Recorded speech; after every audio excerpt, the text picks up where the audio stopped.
ಈ ಚಿಕ್ಕ ಹಣ್ಣನ್ನ ನೀವು ತಿಂದರೆ ನಿಮ್ಗೆ ಯಾವುದೇ ಕಾರಣಕ್ಕೂ ಕ್ಯಾನ್ಸರ್ ಬರೋದಿಲ್ಲ, ಮತ್ತು ಕ್ಯಾನ್ಸರ್ ಇದ್ರೂ ಕೂಡ ಹೋಗುತ್ತೆ. ಈಗಂತ ನಾನು ಹೇಳ್ತಿಲ್ಲ, Vellore institute of technology Tamil Nadu ಅವರು ರಿಸರ್ಚ್ ಮಾಡಿ ಪ್ರೂವ್ ಮಾಡಿದ್ದಾರೆ.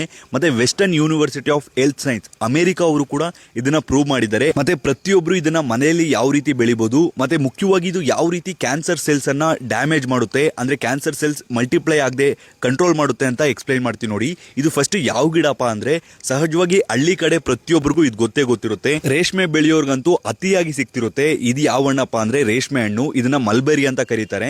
ಇದರ ವಿಶೇಷತೆ ಏನಪ್ಪಾ ಅಂದ್ರೆ, ಅಮೆರಿಕದಲ್ಲಿ ಇದ್ರ ಮೇಲೆ ಒಂದು ರಿಸರ್ಚ್ ಅನ್ನು ಕೂಡ ಮಾಡಿದ್ದಾರೆ. ಕ್ಯಾನ್ಸರ್ ಸೆಲ್ಸ್ ಅನ್ನ ತಗೊಂಡು ಈ ಮಲ್ಬೆರಿ ಜ್ಯೂಸ್ ಅಲ್ಲಿ ಹಾಕಿದಾಗ ಕ್ಯಾನ್ಸರ್ ಸೆಲ್ಸ್ ಗಳು ಮಲ್ಟಿಪ್ಲೈ ಆಗಿಲ್ಲ. ಅಂದ್ರೆ ಸಹಜವಾಗಿ ಕ್ಯಾನ್ಸರ್ ಸೆಲ್ಸ್ ಮಲ್ಟಿಪ್ಲೈ ಆಗ್ತಾ ಹೋಗ್ತಿರುತ್ತೆ, ಒಂದಿರೋದು ಎರಡು, ಎರಡಿರೋದು ನಾಲ್ಕು, ಆ ರೀತಿ.